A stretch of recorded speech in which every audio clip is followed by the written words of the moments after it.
This is the National Weather Service office at Greenville, Spartanburg. The preceding signal was a test of weather radio station WXL 56's public warning system. During potentially dangerous weather situations, specially built receivers can be automatically activated to warn of an impending hazard.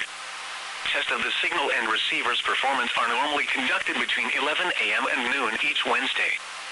If there had been a threat of severe weather, the test would have been postponed until the next available good weather day. Reception of this broadcast and the warning alarm will vary at any given location. This variability, normally more noticeable at greater distances from the transmitter, can occur even though you are using a good quality receiver in good working order. The warning alarm will be activated for hazardous watches and warnings.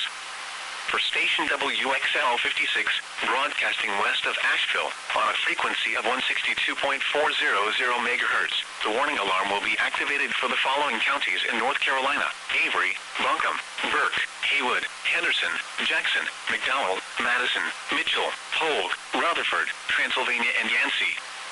This concludes the NOAA Weather Radio All Hazards Tone Alert Test.